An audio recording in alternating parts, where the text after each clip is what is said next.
Okay, everybody, welcome to the evening that is the book launch for Suzy Aspell's first collection, Webstrung. Given that we are now recording, I just want to say welcome to anyone who's watching it back on replay as well. And to reiterate that this book is available now from all good places like, Amazon and the like. Um, you can also get it from Suzy, and she will sign it for you like she did mine. So thank you for that, Suzy. We have a wonderful night for you tonight. We've got guest poets who are incredible poets, and they are going to. Is it right? I was going to say bookend Suzy. I don't know if that's the right thing to say. Anyway, Sue Watling will be up after I've introduced with a poem celebrating mine and Suzy's friendship. Then Suzy will read from her book. We'll have a break, an open mic, and Beth Hartley will be our after the break guest poet. And then we will have a few final poems from Suzy, and that's the order of today. So I just want to say it's been an absolute pleasure having Suzy as a friend, and this book is dedicated to our friendship. It's called Poetry Pen Pals, and it's after the poem by Sylvia Plath called You're Like. You are the horse running, muscles rippling. I am the thudding of hooves on well-trod turf. Your movement like gold dust in sunbeams. I am the wooden curtain rings sliding on the pole. You are the gently wafting curtain at the open window. I am the young boy's whistle in the street below. You are the milk van floating on the road. I am the rattle clink of empty cratered bottles. You are the vast beauty of the arched rainbow. I am the hushed breath of awe from weary workers. You are the kaleidoscope mirrors with colours shifting constantly. I am the crunch, crack, turn as the beads resist the twisting. You are my kaleidoscopic friend, Suzy, and I love it. And I can't wait to hear you read. But first, before that, I'm going to introduce Sue Watling. Sue is another favourite Sue of mine, and I'm going to read Sue's bio out to you now. Sue Watling is a writer, poet, and beekeeper living in the north of England. Sue's first poetry collection, Heaving with the Dreams of Strangers, was followed by Thetis, a poetic narrative which retells the Trojan Wars through the eyes of Thetis, mother to Greek superhero Achilles. Sue is currently working on a tarot project which includes posts, videos, and poetry. Please follow Sue on the links that we're going to pop in the chat, and I would love to hear you all give a welcome to Sue Watling. Oh, that's lovely. Thank you, Kate. Hello, everyone. I wanted to start with huge congratulations to Suzy for the publication of Webstrung. Well done. That's really great achievement. And thanks for the invitation to read tonight. To start with, I've got three poems about mythical women. So there's a mermaid, a selkie, and a sea witch. And we tend to think of mermaids as being beautiful, but the one in this poem is a little bit different, and it's called The Captive Mermaid. Between the girl with elastic bones and dwarves fused at the spine, you'll find her trapped in a cube of salt water, her sky now a width of striped canvas.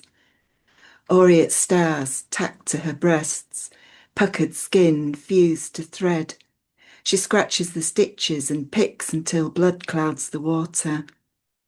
Fins frayed to ribbon, torpid tail, serrated nails, foul breath. She bares sharp teeth to the crowd, who shuffle out uncertain. Head up the hill for tea and toast. It sticks in their throats, alongside the stink of stale ocean. And the second poem is about a Selkie, mythical women who were born seals, or both seals and human. And they came ashore to shed their sealskin in dance. And if a fisherman fell in love with a Selkie in human form, he had to hide her skin her sealskin so she couldn't leave him. So this poem is called In the Wrong Skin. She dreams of mackerel, barks in her sleep, wakes to the pressure of bone on sheets, aches for flesh. After the school run, she limps to the market wet-mouthed. The fishmonger thinks he knows her, eyes too big for her face. Sees a scatterling caught between tides, but bites his tongue, says nothing. At home, she fills the bath with salt, practices holding her breath underwater, aches for her other skin locked away, drying out, growing brittle. And the third poem is from my first collection, which Kate mentioned, called Heaving with the Dreams of Strangers. And this is Sea Witch. Scrying in dishes of rock pools, tying her knots in the stink of cave, slime-racked weed and shag shit. 1 for a breeze, 2 for a squall, 3 for a storm. Crunching fish hidden in cracks, reaching out through smacks of rain, her salted hair stiff as the bones of feathers. She's stringing shells for children, watching them closer, closer, picking their way across boulders. And the next poem is also from that collection. It's about 2 female pirates called Anne Bonny and Mary Read, who lived on the high seas in the 18th century. And the poem is called Uncertain Ground. We will birth girls astride the waves, in the swing of a hull to the keen of gull and rattle of black-fingered reef. I'll teach them to bind their breasts, while you sew pouches for blood. They'll straggle the rigging, tilt with the tide, while through the night boat beds rock them with star-salt dreams of tarnished moons and flying fish. When we dock, the houses will scare them, for how can the world be made of stone when breathing is motion, life is curves, and living means finding your feet on uncertain ground? And this next poem is a new one, and it's called Tethered by Grief. She wears a dress of black feathers. She dreams of flight, thermal glides, Samhain tides, taste of feather. She used to believe she was part of a whole till the day she woke as zero. Scapulars weak, bone thickened, bound to earth, weighted flesh, dreams of nests, broken eggs and the cries of a fish-breathed mother. Tethered by grief, she huddles, peck, peck, pecking at words. Her poems are birds fluttering out when least expected, tongues scraping at wounds, while all the time, inside the chill of her black feather dress, she knows you can drown in a finger of water. So I wanted to say how much I enjoyed Suzy's ekphrastic poems in Webstrung, especially where I didn't know the artist, and I got lost down some great online rabbit holes following all the links, which was a lot of fun. I've got a couple of ekphrastic poems, and believe Ashley's going to show them on show the images on the screen. The first one is after the painting Judith Beheading Holofernes by Artemisia Gentileschi, and the poem is called Judith Prepares to Meet Holofernes. Accustomed to blood, she learned the language of flesh, expanded her repertoire. Fillets from ribs, muscles to cubes, sliced, diced, precise as sampled cross-stitch. Taste of steel on her tongue. Today she severed a sheep, one-handed, clean slit its throat, slashed through bone, and knew she was ready. And the next poems are about Adam's wives. And some stories say that before Eve, Adam's first wife was Lilith, who refused to submit to him, and she was cast out into the desert. But Eve was also banished. So the first one is about Eve, and it's after the fresco expulsion from the Garden of Eden by Masaccio, and it's called Poor Adam. Hungry for sinuous flesh, I loitered, The devil coiled, rippled temptation, whispered her name, spilt secrets. Lilith, hellish mouth. She sweated dust, dripped blood, refused to lay underneath. Poor Adam. At home, I practiced docility, finger the scar on his chest, lie under his weight without question. But look at me now. I should have wiped my mouth clean, denied all knowledge, and told the first lie. And the next poem is from Lilith's perspective, and it's from the painting After the Nightmare by Henry Fuseli, and it's called The Revenge of Adam's First Wife. I don't know if it needs a trigger warning, it's got a naughty word in it. I was God's first mistake, my cunt too much for the man, replaced by bone, banished. The devil offered me names, Harridan, witch-crone, gateway to evil. He took my pentacle heart seeded with garnets. We left the mud man to fly to the desert. Queen of demons, stealer of seed, my babies will sliver their way through his dreams, squat in the dark, talons on skin, they'll excite him. Haunted by dread, he will learn to fear sleep. There's no escape from these claws. And the next poem is based on The Birth of Venus by Botticelli. And the painting was commissioned as a wedding gift and it was never actually meant to be seen in public. So I was wondering what the wife would think when she saw it on her wedding night for the first time. And it's called Every Pearl Contains Grit. Backache from the weight of her dress. Difficult shoes, every blister has broken. The cost of exquisiteness measured in pain, it's been a long day. Their wedding gift hangs on the wall.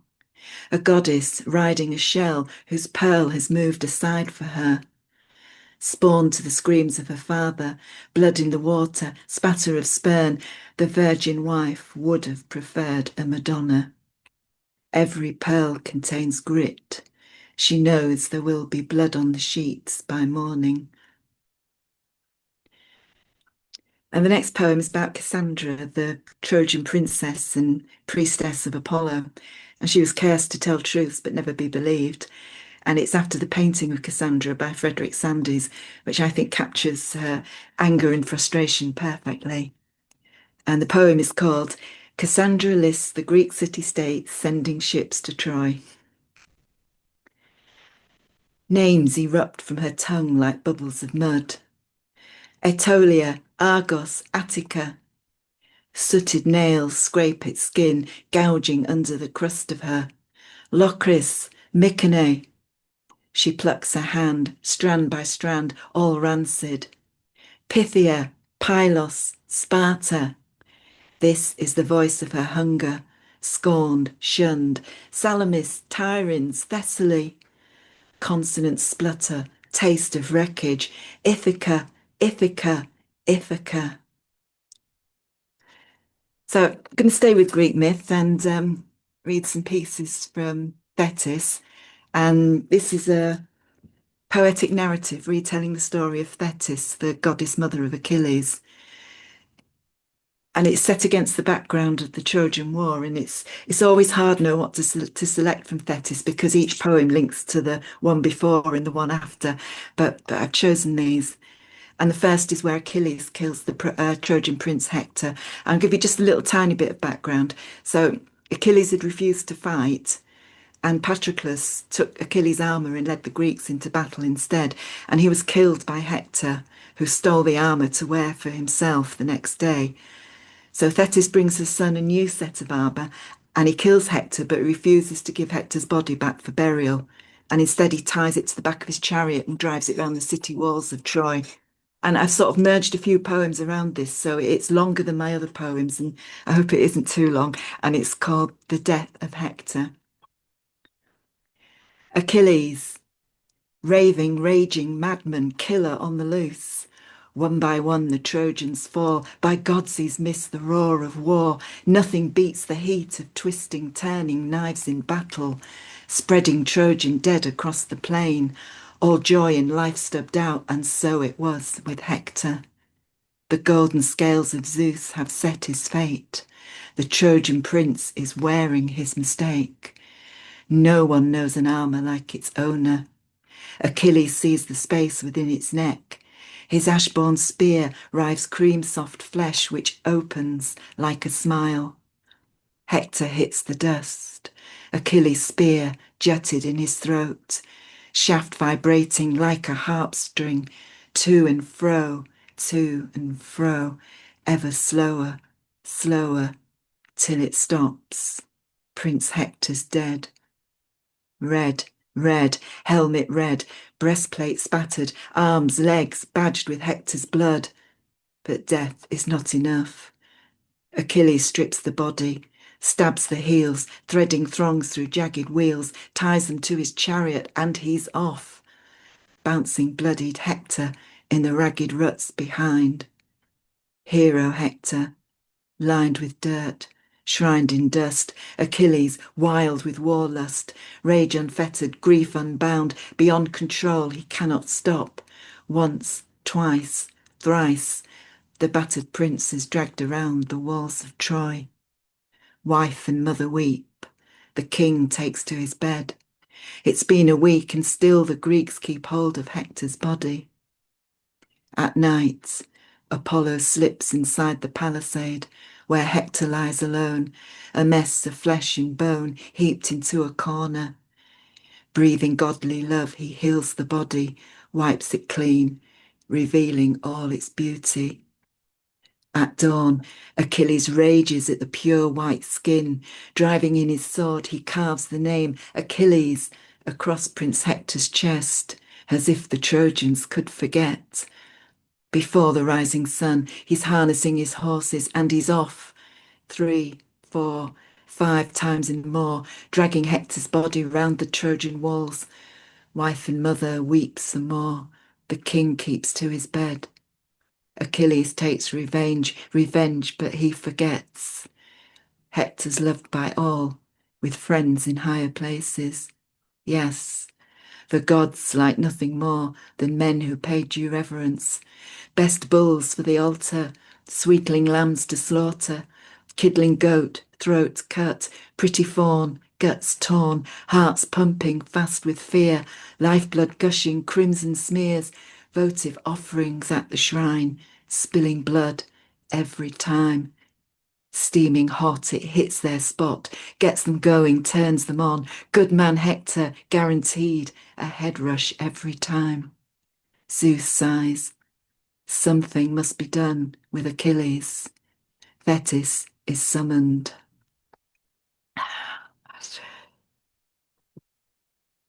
So my last poem moves on to, also from Thetis, moves on to after the war.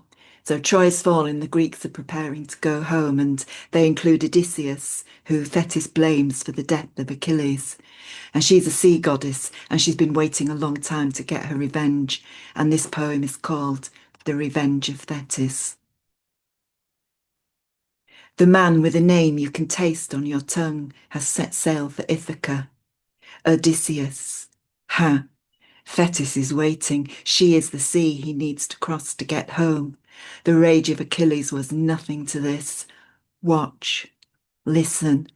She's calling for grandmother Gaia, heart of the planet. Whipping the wind, she's setting it free, stirring whirlpools, wuthering tides, summoning tsunamis time after time, shaking oceans side to side, channeling grief out of control. She's rocking the earth on its axis. This, all this, for stealing Achilles away, for leading Troy's fall, the horrors of war, the blood-red scroll on the walls of the temple, all this. Storm upon storm she rages upon Odysseus. Revenge is sweet, with all the time in the world to taste it. Thetis sings, and everyone stops to listen. And that's the end. Thank you. Wow, Sue, we were enthralled. I think that was incredible. Thank you so much. Everybody, please come off mute and give a round of applause to Oh yeah. Sue. Oh, that was just, Superb. Absolutely Yeah. That was super. so good. yeah, I'll be ordering a copy after this. Oh, Transfixed. bless you. Thank you. Definitely. Oh, that was delicious. All the imagery, and I love mythology anyway. So you had me at that. The content, gorgeous. I'll shut up. Kate's the host, not me. It's all right, Ashley. I don't mind. You know what I'm like when I fall in love with someone's poetry. I can't help but You gush. you've got to say how you feel. That was Too right. incredible, Sue. Absolutely wonderful. It's lovely to see you again. It's been too long. It has. Um, It has. Thank you so much. Thank you. I am now really excited and honoured to introduce the star of our show, Suzy Aspell. Suzy is a Bedfordshire poet, living and writing in Luton. Curious about world cultures, she's worked in the travel industry for many years, including repping in Spain and teaching ESL in Taiwan. Her poems are published in numerous anthologies, and she and I have lived every single one of those, online and print magazines. Suzy also tutors GCSE English students struggling with ADHD and dyslexia. She's passionate about art, politics, and the planet, and has a very pampered cat full of mischief and brio, wondering where they are today, but we'll not bother about that. We are going to be enthralled by your reading, Suzy. It's over to you. Please take the mic. Oh, thank you, Kate. Thank you, Ashley. This book would not be possible without Ashley. They are a fantastic mentor, fantastic editor, and fantastic publisher. I'm very thrilled to and excited to be here.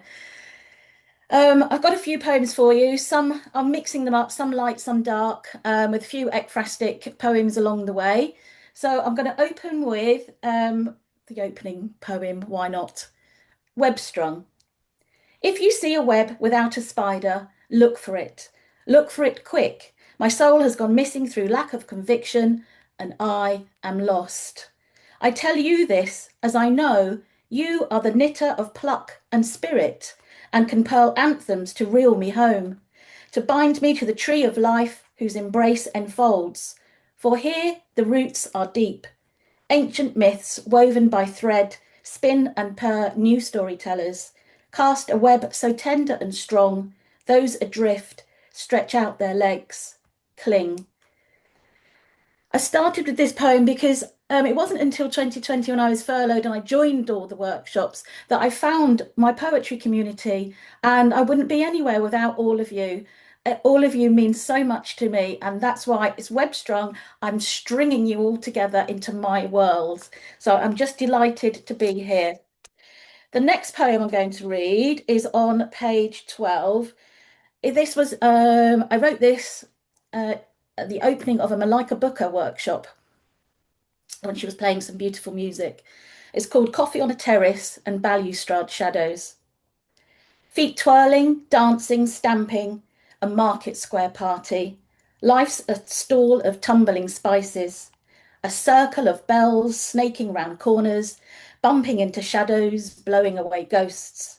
Genie lamp laughter, spiralling bazaar of lemon bells, cinnamon, wood smoke, cups of sweet tea, bartering with carpet sellers in Kathmandu. Monkeys peep from glassless windows, flags flutter as prayer wheels spin. I like it. I like the sounds of that. It's very musical to me. So I'm now going to move into my first ekphrastic poem. This was a painting by Remedios Varo. I've called it The Travelling House of Spirits. This was, no, that's not the one, Ash.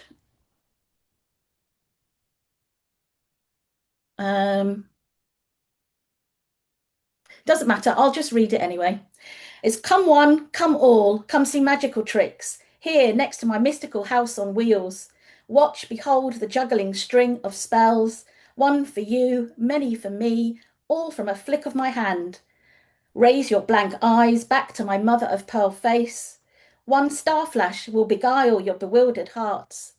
No longer wearing grey, you too will don a red cloak of mystery, sell spells to friends, carry owls in nimble-legged chests, point ghosts at celestial skies, and tame lions to worship at your feet. No more shadowy entrances and exits will pursue your steps. Wearing auras of billowy silver-threaded cloaks, you will wizard leap into the air, sip smoke from flutes of riddle-brimming elixir. Come, stare at my flickering hands. I'm twirling stars of hope into a rope of illusion. As you can tell by my reaction, I really want to be that magician. I really want to sell spells to you all. Okay, I'm now going to move into my next ekphrastic poem, which was based on a statue I saw in the old palace grounds in Antananarivo in Madagascar. It's on page 20. It's called Queen Ranavalona of Madagascar. Queen Ranavalona of Madagascar. The mad queen strides out, turns trade deals on their head, tears up treaties, throws down rules. Men die in thousands, yet still she stands, solitary sentinel against the English and French. Eat chicken skin she spits at one husband, who dies by silver spear throat stabbing, rather than vomiting the truth. You lied, deceived me, lay with my enemy, you're nothing but dust. Smiling as he dies, smirking at the scene of 15 rope-dangling missionaries, swinging above a ravine. Cut the ropes, she orders, laughing as the bodies crick-crack down the cliff face. Not content, the Queen commands decapitation, clapping hands in glee as soldiers add more heads to her shoreline poles. Flesh slowly falling from skulls, swaying gently on the sea breeze. Suffering invader paranoia, the capricious Queen builds no roads, but suddenly demands the whole court follow her. We're going on a buffalo hunt. Nightly her men unroll the road, digging ditches until death. Villages spring up, full of people, empty of food. Starving spirits cry mournfully in chorus with buzzing cicadas and whistling frogs. 10,000 souls died in search of the royal buffalo. None were ever seen. African to her very last breath, strange lights quiver in the hills. Like a torchlit procession under a glimmer of stars, the mercurial Queen's soul departs. So looking at the role of women in war, moving on to the next ekphrastic poem, which is named after Juana Azurduy, who was a Latin American mestizo general in the battle for independence between 1810 and 1818.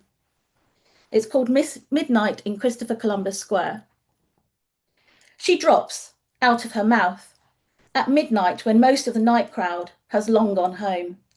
It is more of a side spider crawl, a curl over the bottom lip, a zip line free fall onto Columbus Square. Planting feet, she gazes at the gleaming copper figure above, tramping into tomorrow. She saunters across the square to a park bench, takes a tobacco tin from her pocket and sits to contemplate the 52-foot-high, freedom-fighting indigenous woman, Juana Azurduy, inhabiting this space, Christopher Columbus Square. She stubs out her cigar, buttons up her jacket, pushes hair under hat, and jumps off the bench.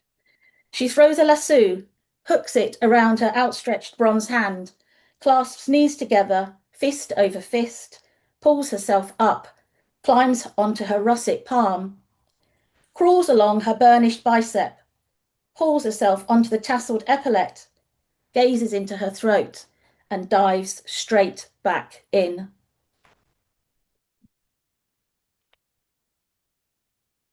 And finally, the less glamorous part of women in war. This is another ekphrastic poem based on a statue created by Kim Seok-kyung and Kim Eung-sung. It's many statues called the Girl of Peace. They're in Seoul, in South Korea. And these statues were built to commemorate the women across Southeast Asia who were corralled into camps in the Second World War and used as comfort women. Girl on the bus. People on the bus gaze anywhere but at you. You stare straight ahead with a fixed look and fists clenched. Bluebird of peace perched on your left shoulder. Older ladies smile at the back of the bus, enjoy the attention you receive from the media. This soul-light bus stops outside the Japanese embassy, and when the door slides open, you're visible to the men who peer from behind glass windows. Sitting in your hanbok dress with hands resting on your knees, you stare straight back at them. The door slides shut, moves on. Children tug mother's hands, whisper, "Who is that lady, Mama? Why is she sitting here on the bus?" Mama replies, "She's your grandmother, your great aunt, your teacher's mother, telling tales from the past." And according to a ruling from the International Court on Human Rights, Tokyo was charged to create a museum commemorating the amount of women who were taken across Southeast Asian countries in the Second World War. It's called the Women's Active Museum on War and Peace. They are online. If you'd like to take a look at that, it's a really interesting museum. They've hidden it away in a tiny corner of Tokyo, but myself and my daughter tramped all the way up there to visit. I well recommend it. Okay, I'm now going to move on to one of my favourite poems, and I'm sure most of you have heard this poem. We're back in Africa. Leopard on Ngoro crater. And when she rises this evening, graceful queen of the night, uncurls from cool caved sleep, stretching sleek haunches and velvet clawed paws, blinking large binocular visioned eyes, she will hush pad to the mouth of her den, scan for animal trails on the restless crater plain below, inhale an uprush of prey on the chilly subtropical breeze, for she is alpha mother, powerful muscular hunter. Solitary and silent in her silky spotted coat, she shapeshifts through whispering leaves and spiky savanna grass, an elusive, decisive warrior, always aiming for the throat. Launching, she gracefully lopes, agile feet speeding swifter and swifter until she springs. This brings us back down to earth. So our feet are now on the ground. I'm going to read a new poem that I only wrote a couple of weeks ago, which has made it into the book. It's on page 46. It's called Gaia. This was influenced by Jericho Brown's duplex form. I can't say I have recreated his form because I can't rhyme. So it's influenced only. Gaia, you are life and death always. Seeds live inside you. You are life cycle. Day and night seeds ride a thermal tide. Mushrooms in the dark, spores in the cap. Dark mushrooms spore and bloom on the cusp. Push heads into sunlight, embrace warmth. Heads push, sunlight, fruits warmth. Forest floor a feast. Deliquescence draws ink. Ink drawn from the fungi forest floor forces spiders to leave their webs, die. Zombie spiders die. Empty lacework, tangled mess of cobwebs, sticky to touch. Tangled cobwebs, spiders fuzz strung. You are life and death always. This is part of my eco poetry. I have a few eco poems. I would really like all of us, the whole world, to be concentrating on the climate emergency. But of course, we have the Donald Trump in charge of the White House, so things are being led astray. But it's important. As I said, we're all together. We have one planet. We're not going to Mars, whatever Elon Musk says. So we have to look after the planet that we're on. So I'm going to read another one of my eco poems, which is on page 30, Mapping the Arctic. Is an ekphrastic poem based on a video by called Utukak by Iva Radiviejo, which you can find in Emergence magazine. Red flags flutter, twitch in whistling winds, slip-slop feet squeak on compressed snow. Lying on backs on flat ice, our profiles mountainscape. We inhale silence, breathe. Anemometers spin, pin us as crusts melt freeze, freeze melt, ice recycles itself. We archive climate in logbooks, ice core colonnades or circles of standing stones. Bone stress, desiccated litter, so thin you could cut fingers. Paper bears, strung like bunting. Gusts of wind, skeleton wave, spirit scream across the void. We are upside on a down world, semi-solid in a shifting landscape. And thanks to Jason Conway, who was unable to make it tonight. These two poems, the one I've just read and the next one, were published in Steel Jackdaw. So say thank you to Jason for that. So the next one is called Profit and Loss, slightly different to the one printed in Steel Jackdaw. Again, influenced by Jericho Brown's duplex form. Profit and loss. Oil in the delta, thick black sludge everywhere, aged infrastructure cast aside, abandoned. Careless oil corporations abandon life, suck black gold, hoard in luxury boxes. Life sucked dead, gold rainbow sheen. Gold rainbow sheens ebb and flow. Bitumen sludge, a body cream. Rainbow sheen, body cream of cancer. Hydrocarbon legacy of chronic exploitation. Fighting in courts, legacy of hand-wringing, neglect and grain offering. Lawless oil C-suite executives offer crumbs. Excuses slick from empty tongues. Oil slicks, local villagers extracting scraps. Oil in the delta, thick black sludge everywhere.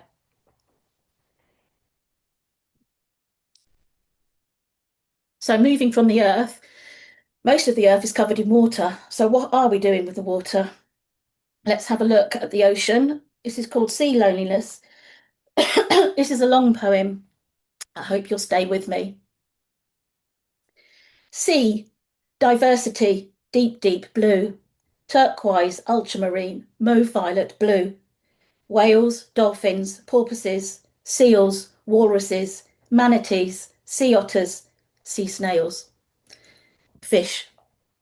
Sunlight zone, twilight zone, midnight zone, the abyss. Mollusks, crustaceans, jellyfish, sperm whales preying on giant squid.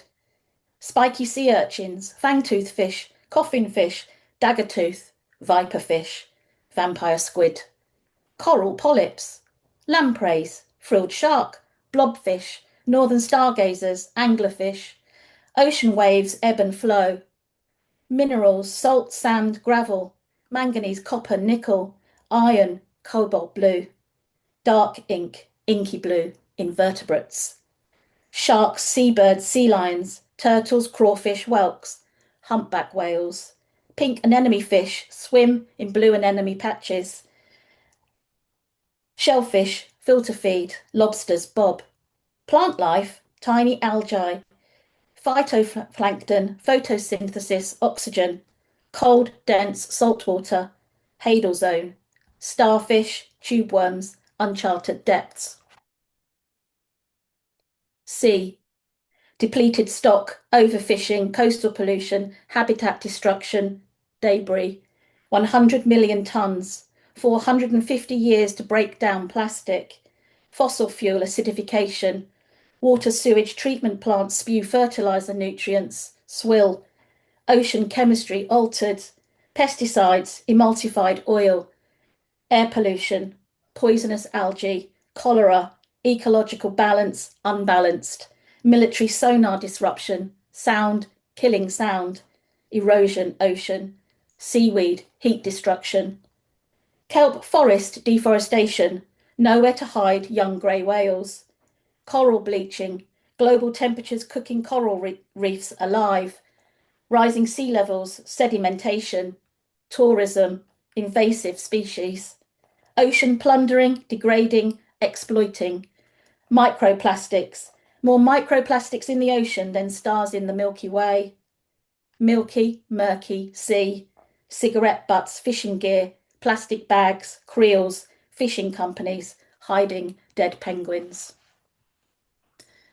Thanks everybody for sticking with that one for me. It's been really dark. And I know Kate hates list poems, so I'm going to move on to some more shorter and lighter musical poems. This one's for Kate. Page 35, Self-Portrait as a Sea Jelly. Stalk yourself, anchor into the seabed, bell yourself through open water, vibrate, contract, propel, sting, sting everyone, sting until your sting extinguishes. Colour yourself a multi-luminosity, kaleidoscopic glow of intensity. Blush yourself free, find your smack, roam the ocean with your bloom. And you are my bloom, which is why I wanted to read that.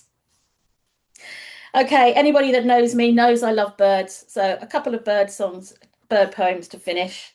This one's on page 52. I welcome the fog.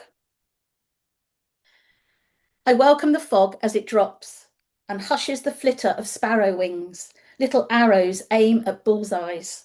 Sleek worms break free from the ice.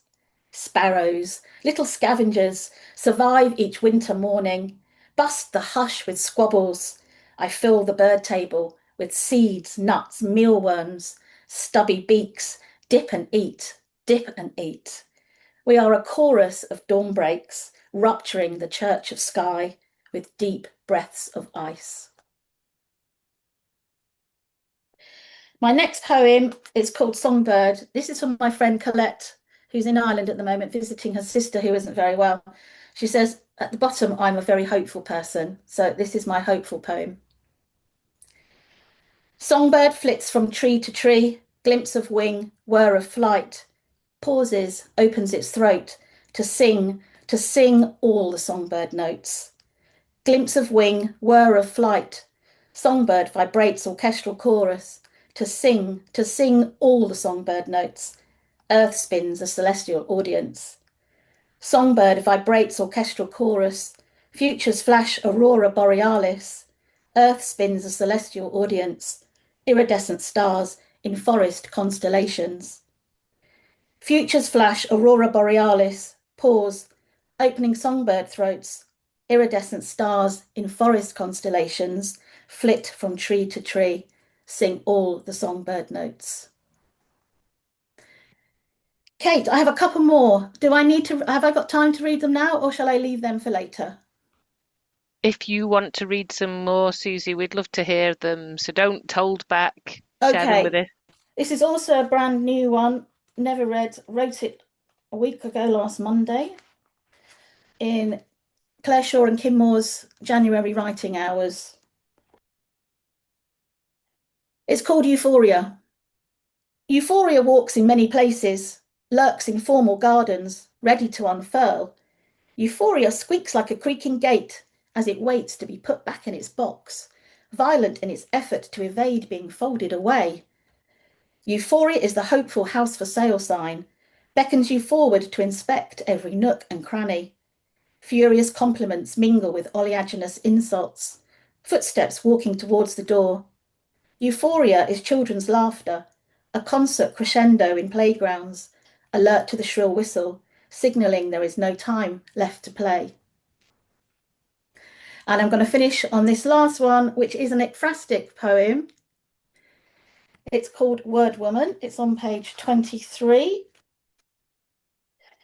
It's based on a statue of Catherine Mansfield, who was born in New Zealand. She was a writer of short stories in the modernist era. And she moved to England at a young age, and she moved in circles with Virginia Woolf, etc. Unfortunately, she had consumption and then moved to Switzerland, where she died shortly after. This is Virginia King's statue in homage to Catherine Mansfield. Word woman, word warrior, avant-garde pioneer, a short story mesmerist, intense reflections compose a symphony, treasury of epiphany. Virginia's wordsmith tribute etches prose in steel luminosity. Heads turn as Catherine sachets, silver days, golden nights, filigree like twisting truth and imagination. Words whirl around Catherine as she strides, skirts swishing, Burnished steel cut out sentence strings swirl in memoriam. Modern warriors, a lantern of words, bliss. And what a lovely word to end on. As my homage to Catherine Mansfield, who I studied in my degree, and this is for anybody that studied English literature, loves poetry, and anyone that went to the Open University. Thank you. Suzy, your words are literally a lantern of bliss. That was just incredible. Thank Folks, thank Unmute. Suzy and Ashley for managing to find the ekphrastics, and they were incredible. That was a feast for the eyes and the ears. Thank you. Thank you so much. Gorgeous. I had such joy working with you, mate, on them. It was an absolute pleasure. Likewise. I'll pay you later. Congratulations, both of you. Incredible work, just gorgeous. And the fact that you've got some poems that you've only just recently written, I mean, how good is that, you two? Incredible stuff. Hot off the press. We are going to take a well-deserved break. We're going to be back here in 10 minutes' time. So if you come back at 8:05, refreshed, well watered and ready, if you want to go on the open mic, still got time to let us know in the chat. But yeah, we'll see you back here in 10 minutes' time. Yeah, if you need to get away from the computer for 5 minutes, Kate, that's absolutely fine. I'm all set up. I can stay, join the interval, so you know. Are we recording the interval or not? No, let me pause it. We were doing until you reminded me. Hit record. I know, I just thought, he's like, by magic. Yeah. We are recording. Welcome back. This is the second half you never knew you were coming to, where you feature. And Ash is going to kick us off. And we've got some bold souls who've put their names forward to read one poem each. Ash, over to you. Why, thank you. Just so you all know, I'm not going to spotlight you like I have the features, because I think that's can be a bit when we're spotlighted. Can you all see that? It's a train. I'm going to assume yes. People are smiling. Right, I'm going Looks to like read... a caterpillar. Oh, I like that. That's a good thought. Can you still see the train? I haven't put my poetry over the top of it, have I? You can see it fine, Ash. It's fine. Ace. Nice one. Okay, so this poem is called El Tren de los Pirineos. If anybody wants Spanish words, let me know and I will put them in the chat afterwards, but they are not needed as such. I taste leaves. My skin and tongue of metal taste al frio. The scent of high winds kiss my windows, mi ojos, as I glide down muy rapido to the unseen city below. I try to savor the sight of unbroken soil, to slow my wheels, mi pie, to ease my engine, mi corazón. I want to brag to the other trains when we're berthed for the night and the critters climb aboard to clean us down. But they make me run, push me to gallop, darse prisa, even though I'm sure the humming creatures would prefer a gentle, tranquilo paseo a la pinaculo. Their bright faces gaze, boca abierta, admiring the view of vast silver firs, forests of pine, oak, beech. As I help them rise to the misty peak, I know they would prefer to pause. Oler las lilios, las orquídeas, las asphodales. I hear their chatter about the magnificent vista, their plan to rest, to devour with all senses once I finally stop. I feel their feet like small weights as niños scurry up and down me. I taste their jamón ibérico, queso roquefort, vino juranchon. I hear their breath easing as we rise to clean air where creatures walk on 4 feet and the words of trees can be heard. Cada noche, I set with the sun. Both of us slide down the mountain, hide under a cloak of darkness, dormir. Cada noche, I bear the creatures home, past thatched pueblocitos and rusting carros, to the smog, noise, grime of their urban dream. That's me. There you go. Oh, sort I of like can't- a lullaby. That was I can't believe I didn't trip luscious. over any of that. I haven't read that in over a year, to be Oh, it was fair. lush, So that, Ashley. Well done. Thank you. I'm going to hand over to you now so that you can. Appreciate you. Right. Thank you, folks, for signing up for a little cheeky open mic. We have got next Sandra Bond, a previous feature at Prickly Pear, might I add. Over to you, Sandra. Oh, slightly unexpected, but always up to dive in and help save the day if given the surprising new open mic. So here's my newest poem. I call this A Magnifying Lens. I felt insignificant, worthless and small. I felt as though no one could see me at all. I longed to have freedom, fame, fortune and friends, so I slid myself under a magnifying lens. But as I sat under it, out the sun came, and the next thing I knew, I had burst into flame. I'm still insignificant, also now charred. My whole body's tender, disfigured and scarred. As I sit here and sizzle, this lesson I've learned: if you go hunting fame, you'll most likely be burned. Thanks, folks. Sandra, you're making me laugh, and I don't know if that's appropriate, but thank you. That was a nice giggle. I'll take it. I'll take it. Good. Well intended. Gareth, you're next up on the open mic. I'm sure I'm going to have a smile here too. What have you got for us? Okay, this is kind of an out of season poem, but it's based on a classic story, and it's actually inspired by a novel I've written. The Ghost of Christmas Yet to Come tries to relax.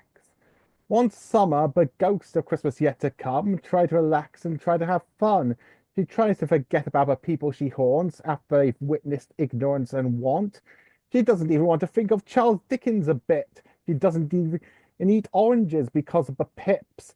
She feels she needs a holiday, so she keeps telling herself that while she may be dead, she still should think of her health.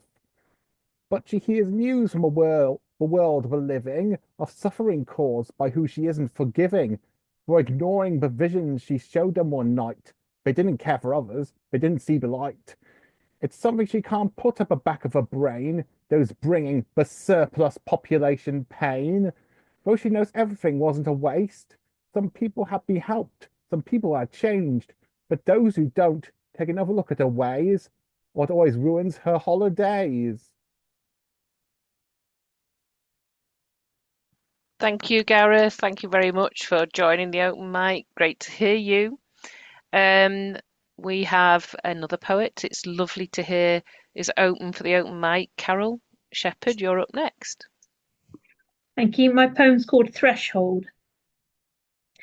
I could have missed it, the long barrow, hidden amongst murmuring beech trees, breaching ground like a humpbacked whale. Yet standing here, I feel strange rumblings beneath my feet, static energy of crossed ley lines, sparking spites between root and earth. Breathing is hard when chilled air splits, veils between living and dead, so thin I could walk between both. I close my eyes and I'm there, entering chambers of my own body, aching for comfort of soft womb. They bring a body swaddled in bleached linen, carried on shoulders, down steps to the holy resting place. Candles burn to light the way, revealing dancing shadows on carved walls. Songs, rituals, and feasting begins.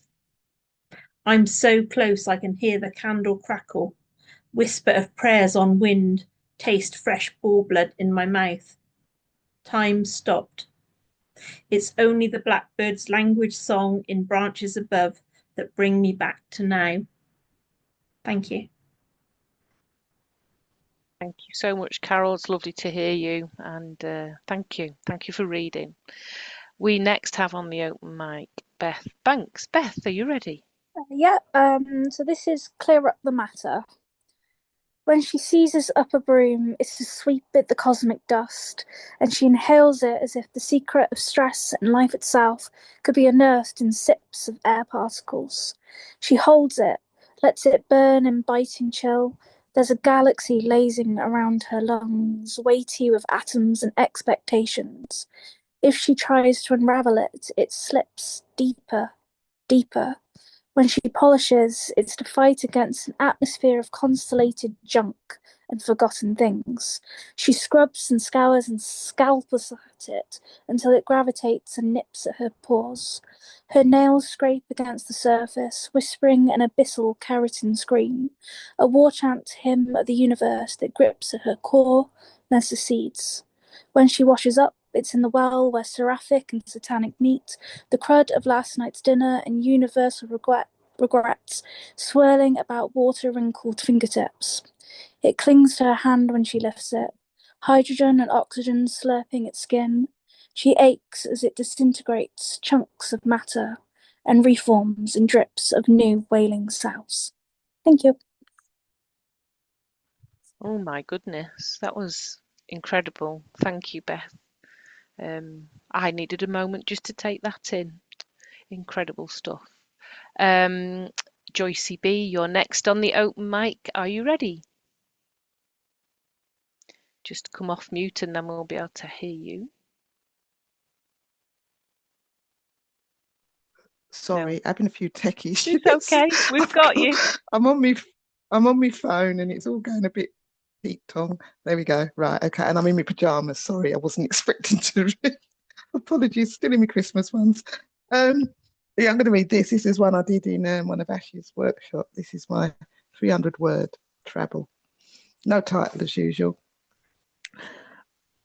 I will always hold you in the rough seas that washed over you in this chaos that was not of your making, yet not of mine as that was placed upon us as we search for bliss.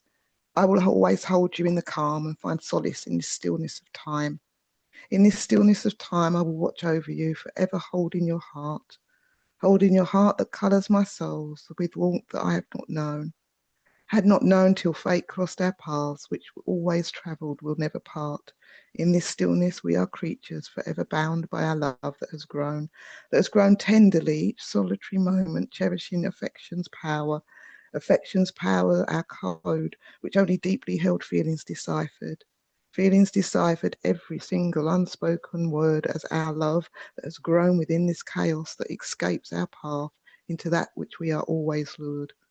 Onto that which we are always lured by offering that which is not yet ours to hold here and now, whilst we try to find the calm that seems to forever elude us, while we search for that which colours that which does not unfold, into that which we are always lured, into the depth of all we cannot now find, as we conclude this, here and now, in all that we predict in our never-reached future, that cannot be ours to foretell, though we believed it to be all we knew, yet did not see, that we creatures will now forever need love's nurture that is our code, that in these rough seas I will always hold you. Wow, Joycey, that was incredible. You see, it's good going to workshops that Ash runs. It is. Yes. Was that a particular poem type? I heard the repetition, so was it after or did you just make that up? I made it up. I tend to do a lot of repetition, as Ash will tell you, gorgeous. and Faye, I'm a bit. I just like repetition. I don't know why. It works it's how so well. kind of my mind works. Thank you. Works so well. Thank you so much, Joycey.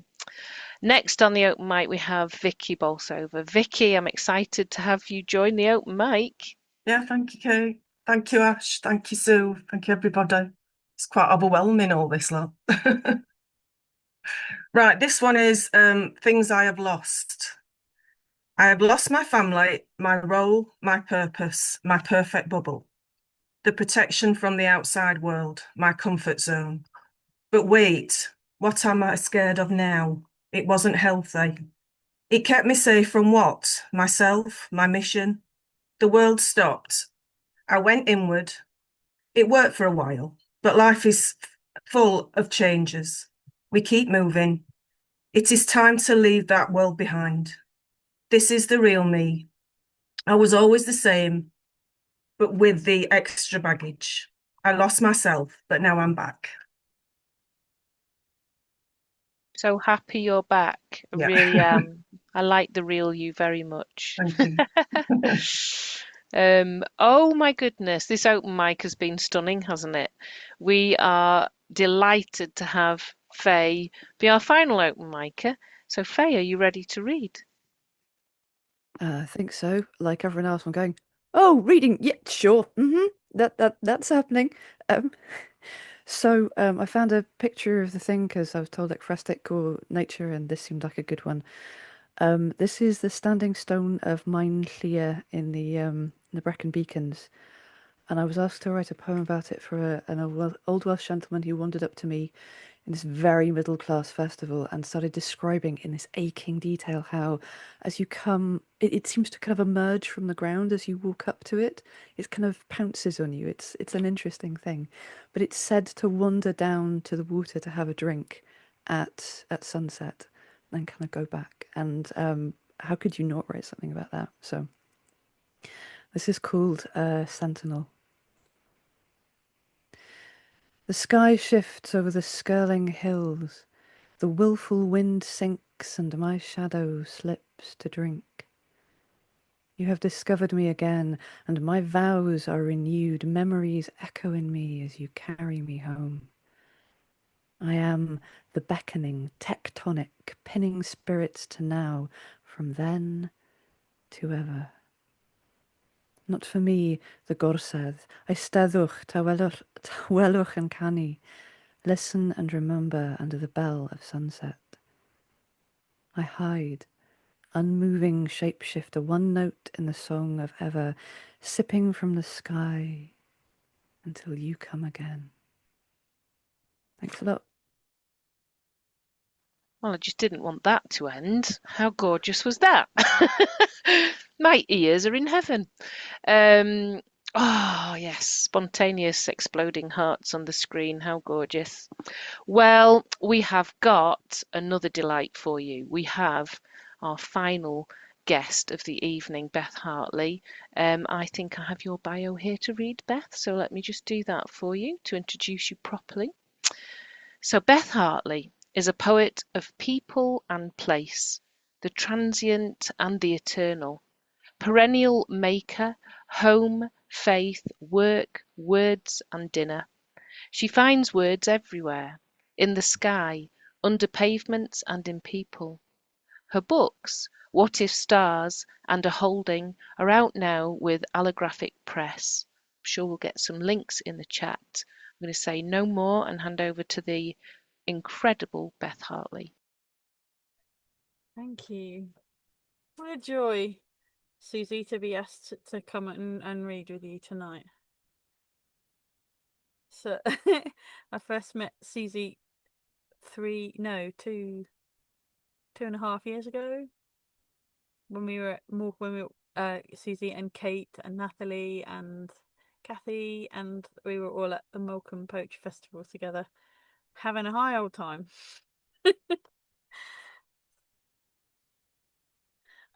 One of the nicest things about picking this set actually this time was not doing it alone. So Suzy and I chose these poems together, which is that's different, not done that before, but it was just a really great thing to say. I always ask for requests as something you want to hear, something you haven't heard, like something you heard along, anything like that, because it gives me an idea of what people want to say. So some are from this, which is my second book, The Holding.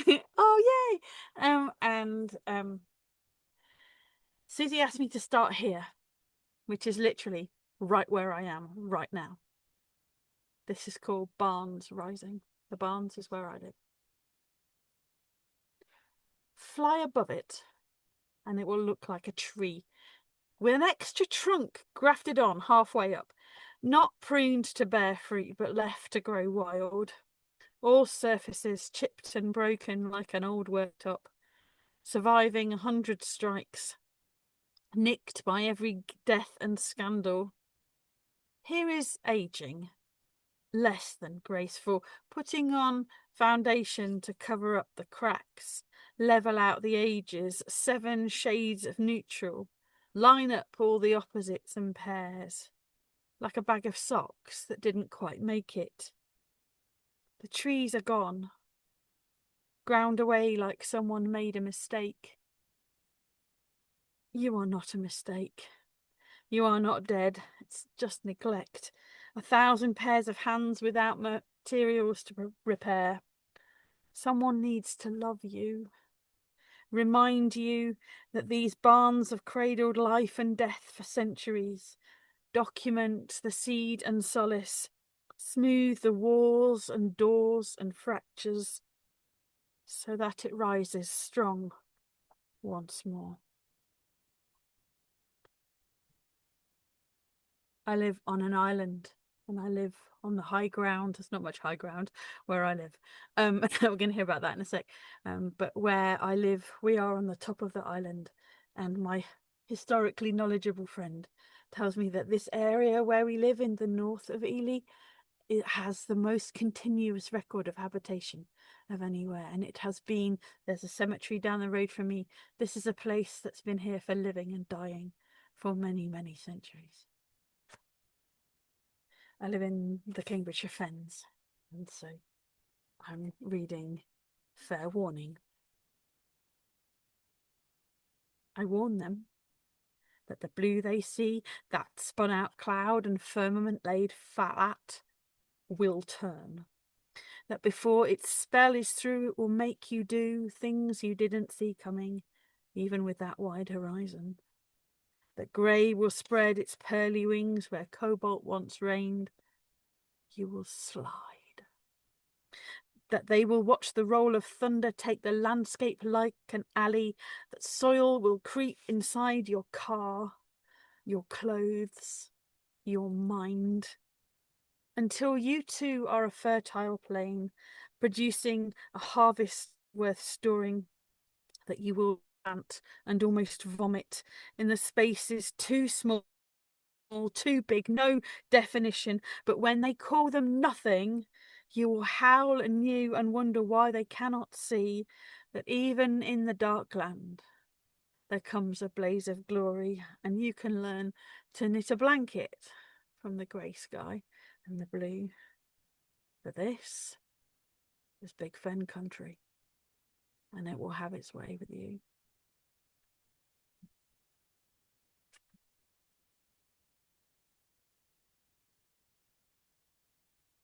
I have got some sort of yeah, I've made 2 and a hat since I got back from Morecambe in September.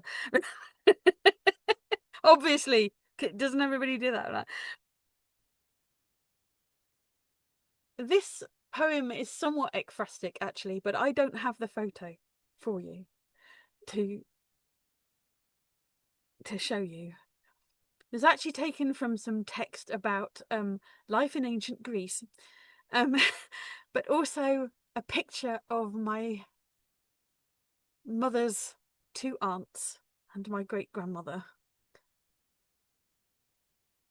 who were good, strong northern women. And this is called the body parametric. We have always measured with the body, a span from tip to tip and step from heel to toe. Time was measured in notation before seconds, days divided into bars and octaves, the length of an arm, the reach of a hand, the maths in the music, rolling out like a rule. If I stretch, I am as big as a door, fingertip to toe stub. We have modelled on bodies for centuries, human, fruit and tree, the columns of temples, the trees of the mosque I pass, all spread out under heaven, branch fingers spread wide to make shelter. Human body measures for what human minds have made. Our own frames a gauge of size with bruises to prove its usefulness. An inch or a finger joint, knee high to a tabletop, a yard from your finger to your nose. Entrance is made to be big enough or to dwarf us, sending us spinning it to the might of whatever is higher above. They say Ionic and Doric were meant to be like women and men, one wider, one slender. But I come from a line of Doric women built broad for working and holding up family. Our resonance rings in stone built for singing, pillars for church and community. This is the music. Tape pulling out and retracting, our bodies the bars, notes play on our skin. Mark out the distance we have paced out and played. A meter, the meter for what we have done.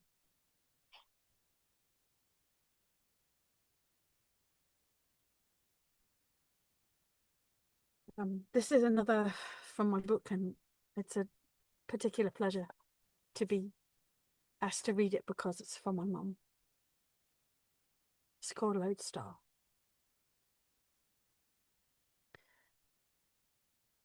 Standing shoreside, taller than myself, I can see but cannot move. Rocks bind my feet.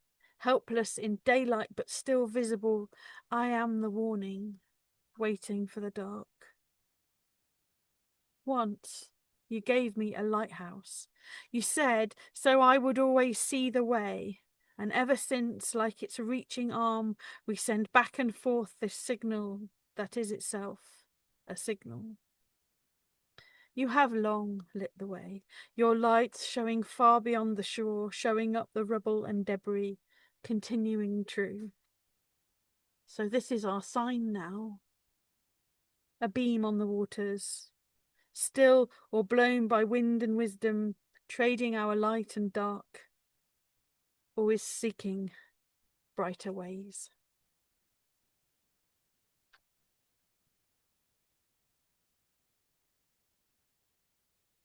So where I write and make my writing home at Allographic, we do a lot of what we call bibliomancy, which basically is a fancy word for saying we pick random chunks of text from random books and use them as our inspiration. The more boring, the better. Prose is generally better than poetry, and we write about all kinds of apparently random things. This is called double signal check stitch, which is actually a knitting stitch. I checked, looked it up and everything. It's dedicated to my friend Christine because my friend Christine was knitting socks while I was writing this poem, which is also about socks. Needle on needle and yarn over yarn, I am knitting. Socks for subversion, socks for sub-zeros, socks for signalling. Needle on needle and yarn over yarn, I am knitting, twisting stories into thread, stitches to send ciphers, hoping that they get the message, brailing my way round the heel and the toe. Needle on needle and yarn over yarn, I am knitting. Socks to survive this bitter winter, socks to make a statement, socks to warm the coldest places, like Minneapolis, like now. Needle on needle and yarn over yarn, I am knitting. Tricoters to the downfall of all of this. Division, partition, incision, derision, money, grabbing, death, cult. A row for every head that rolls. Needle on needle and yarn over yarn, I am knitting. Socks for sedition. Socks for quiet quitting. Socks for standing up and storming out. Socks for standing up, united. Socks for crossing state lines safely. Socks for something better. There must be something better. Socks for signalling.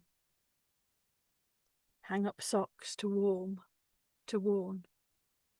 Something fierce is coming.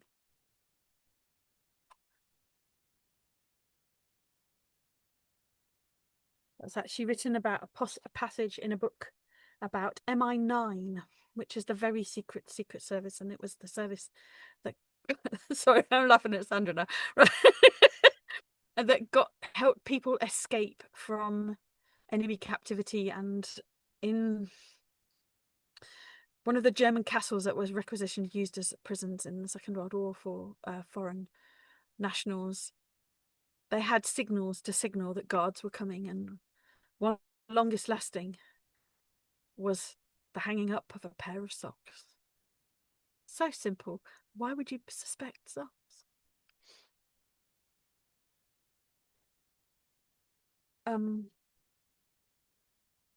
I think Jason was bringing some grief work, wasn't he, tonight?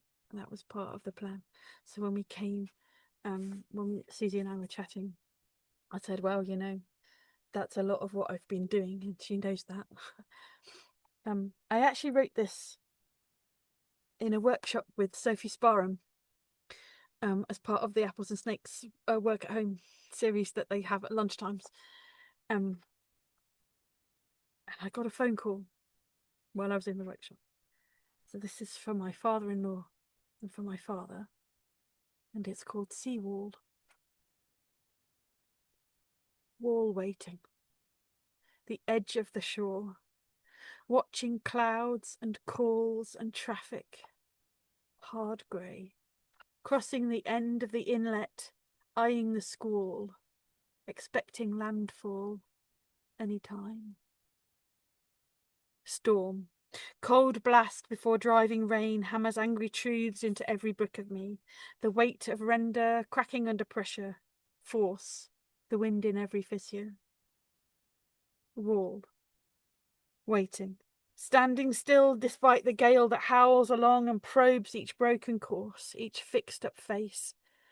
To find the pits to place in icy fingers, beating palms and soaking, slipping, scrambling feet. And now when I wake, the wall is waiting. I slept with my head against its beaten slab, my skin creased by its riven surface, dust in my eyes, salt on my tongue, the bluster still about my ears. This is where I live now, between the buffeting and the boulders, waiting through the eye of it, knowing it will come again. So I remain, weather watching, cloud spotting, bay wary, ever expecting the elemental, wall waiting. 1 second, Ash.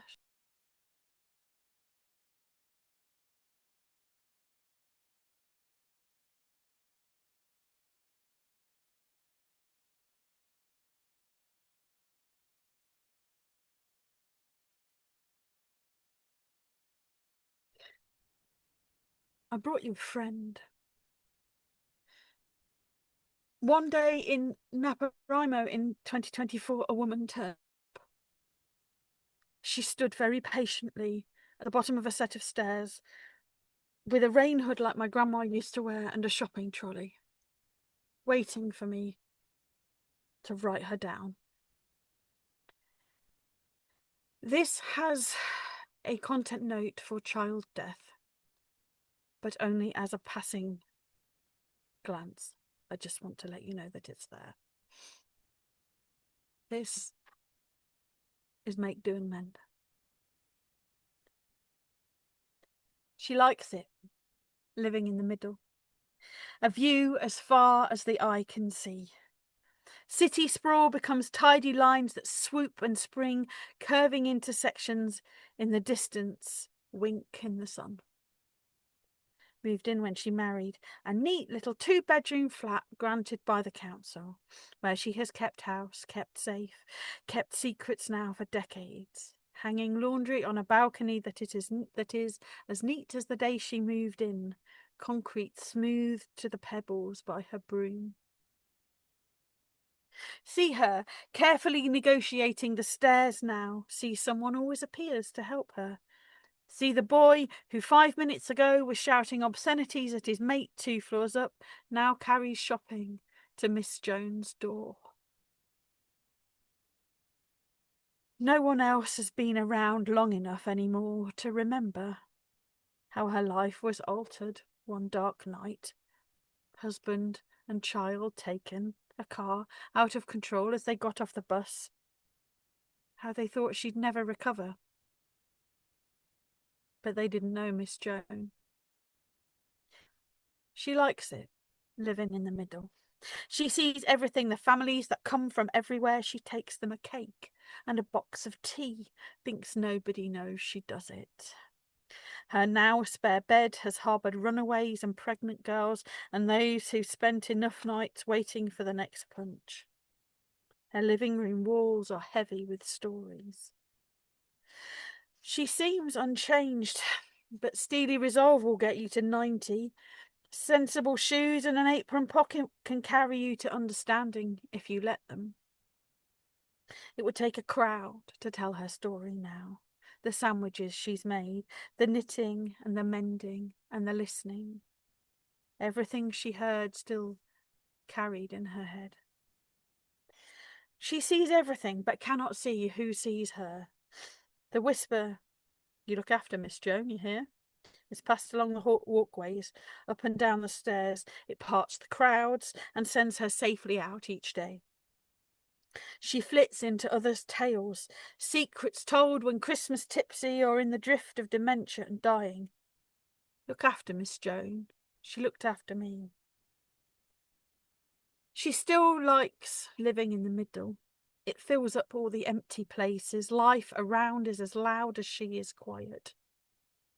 She struggles now with the needle and the thread, fingers weary and worn. She too is weary and worn. She senses a waiting, someone coming. She slips away one afternoon like a breeze under a door. The carers called too late in the living to do more than ease the time that was left. Nobody to call. The monument of her life becomes the talk of the neighbourhood. Photographs and memories tell parts of the record as the neighbours rise, remembering. A clamour to see her laid down as she had lived in the middle of it. A community who saw her more than she could ever know, but did not know her, discover more of Miss Joan only in death. Oh, she was a looker. Didn't know she had a brother. Look at this, medals and everything. Wait, she was married? Your dad was at school with that little boy. What a tragedy. They called him Terry. The walls and the grateful keep their counselling, do the catering, while others speak more freely of what they know. The job in the shops that are now gone. The piecework she did at home, hems let down, holes fixed and everything made tidy again. Until all that is left goes to the library and the rooms are left bare in the sun. Not everyone likes life in the middle. But they didn't know Miss Joan.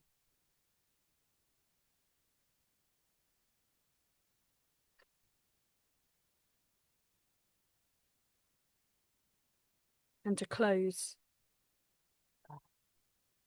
2 pieces of phrases. Both written, well, no, the first one written with Ash, and the other one written in another stream of phrases that I used to write in when it was still existing. So this is Claude Monet's Fields in Spring. And this, appropriately possibly, was my contribution to the 2025 Morecambe Poetry Festival anthology. It's called Camille. Spring haze, seeds on the air, fields of flowers she wanders through. Listen, wind in poplars, rustling leaves and her skirts as she wanders through. Seen through his eyes, trailing her child, sheltering against the sun and wind, shielding her face as she wanders through. seen through his eyes and the point of his brush, everything eventually blurring as she wanders through. Heat rising, everything in the distance, a series of paintings she wanders through. Mistress to wife, a study in life and death, broken the heart that she wanders through. A field in the spring, poppies and parasols, all of the seasons she wanders through. Impressions and small strokes create a landscape we think we know, and she wanders through.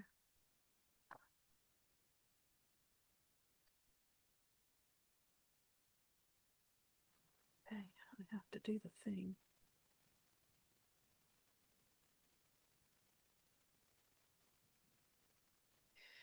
This is a photograph taken by my extremely talented friend Andy Talbot, who also took the cover shots for both of my books. Very privileged to call them friend and collaborator. I think we certainly had a bit of a job on doing the cover for recording. And they are very talented, predominantly gig photographer. And this is dedicated to my friend Jackie, away in the wild on Ravensdale Hill, and it's called Into the Woods, and it's my final poem for this evening. Into the woods, diving headfirst into bracken and pine where nobody can find me. Speak to me, trees, I am desperate for news of my friends on the backside of leaves. Eye to eye with beetles, staring down the fox as she watches, checks if I am predator or playmate, curbs her cubs until she knows. Into the woods, where the world is dulled and another spins yarns, webs, nests, drays, and uses up the litter in the understory. Nothing here is wasted. A million tiny lives sustained in a heartbeat's breath. An empire beyond all knowledge, swirling and singing all unawares of any other kind of existence. Into the woods, that I might bury my feet in the earth and let microorganisms nibble my toes. Listen to the talk of the fungi and trees. Down in the dirt, dark down and deep. Hear the call in the leaves and branches falling to the forest floor. Wheeling birds to burrowing worms. Let me fall to my face on the earth of this nave. And breathe. Breathe that in. That was amazing. Folks, you've just heard the delight that is Beth Hartley, and I don't know how you recover from that, frankly. Maybe you have to buy the books. More Suzy, I think, is the way we're Well, going. Share maybe. it, or was I that engrossed that I didn't share it? No, don't. No, I'm you about to take my didn't. eyes out I the chat. didn't. You Otherwise I didn't, won't. Ashley. That's kind of the subtle hint I was It was making that there. I like that. I like that. I'll call myself out. Don't you worry. Please Oh, go and buy. lovely I've got lot. both books, and I highly recommend them. Beth, Sue, Suzy are all phenomenal poets and all published, and I highly recommend all of them. Suzy's going to be on that bookshelf behind me very soon. So, guys, you've probably got the feeling that this isn't a group of just poets. This is a group of friends, you know, people who have sort of written together, read together, eaten, drunk, been together, and it's just incredible. I'm going to take a few minutes now just to ask Suzy a couple of questions, because I think if you don't know Suzy as a friend like I do, there's a chance to get to know the person behind the poet a little bit more now. And I don't know if you've got the book, you'll have seen the picture on the front. There we go. There's a story behind the picture, isn't there, Suzy? Of course there is. Suzy doesn't choose pictures for no reason. Ekphrastic poets know what they're doing. Tell us the story, Suzy. What's that about? Okay, well, first of all, we were thinking of a web. So we were coming up with photographs of webs for the book, and we're coming up with sorry, I gave Ash a bit of a hard time. We couldn't find a title. We dithered. I dithered. And then in the end, I said, no, I'm the spider that's missing from the web. So let's make it about me. Love that. So This is a collage I made of myself. So I love collage. I love gathering little bits and pieces and creating something. And it came about after a breakup of a relationship. So actually, it was a sad painting, and I was so happy to repurpose it and make it into a happy painting. Yes, yes. So it originally was a sad, but now it's not. And is this quite a large painting picture, Suzy? Is it around you? Yes, Yeah, it's yeah, about this big. It's in my hall. It's on my yeah. hall wall. Yeah, There we go. You can see it there. yeah. You can see all the water in my face, all the sadness in my head. Yeah. And my Yeah. heart was a bunch of flowers. Oh, I can I see felt that. trodden down, but there you go. That's love for you. Oh, yes, indeed it is. So, meanings behind the pictures on the front of the book. Tell us a bit about your writing process. Well, it's all different because I love workshops. Obviously, people are there, and I love people. So Yeah. I love going to workshops, and everybody has their own way of teaching and trying to prompt you into a poem. So I'm really lucky that sometimes a poem comes out straight away, and I don't have to do anything with it. It's rare, but it does happen. And then other times, I mean, you'll know, and Sue will know from workshops with Wendy, some of those poems I wrote 10 years ago, and I edited them only up to the last minute for the book. You just can't pin it down. They are devilish little things, aren't they, sometimes? Yes. And My biggest thing is I can't rhyme. I can internal rhyme. I can't rhyme at the end. I find it really difficult to do end rhyming. yeah. So So but I do like to take forms and play with them and see if I can make them into something I can use for myself. your poetry is incredibly playful, in different ways. And I think, if you get the book and you have a look at how they're laid out on the page, you'll definitely see that as well. What is it, though, about ekphrastic poetry that you really love? Because we've been absolutely spoiled tonight with the glory of that. Well, I thought everybody's brain works like mine. So And how does your brain work, Suzy? I'm drenched in colour, and, Yeah. and my brain is really quick. So a hyperphantasic, you would say, and I Yeah. have film reels going on. I read a book called The Octopus, as Rachel from Seren Books, and now I call myself an octopus brain. I have 8 brains working on different things at different times, Yeah. and I'm really influenced by colour. So so this is the colour of my wall here is the study, is the colour of the Maldives, the sea. And then in my downstairs toilet, the orange is the colour of the earth in Madagascar. Oh, I love that. So yeah, so I'm just really inspired by pictures themselves. And then because of working with you all, and I know people can't always see what I see, I'm trying to bring in other senses. And you do, because otherwise your poetry would not be as impactful for me without those mental imageries. So, and that has been the fun collaborations we've sometimes had where Suzy's come with all the images and pictures, and then I've come in with the sounds and the senses, and Yeah. it's been lovely, lovely. Yeah. Thank you so much for giving us a little bit more about Suzy, the person behind the poetry, but we really do want to let you have the last word tonight. So have you got some more for us, Suzy? I've got 2 poems to finish. So the first one is There's All the Blue and All the Green, which is an ekphrastic poem to Georgia O'Keeffe painting. It was longlisted for the Gloucester Poetry Society competition in 23. I think it's in the anthology for 23. There's all the blue and all the green. Insects embedded in amber. We dream night after night. Sleep cleansing our brains, removing all the blue and green. Tomorrow there will be fresh music. Sky and ocean are green. Our hearts are blue. There's heather on the wind. Midnight in lightning. Thunder booms beneath our feet. We try to close the doors.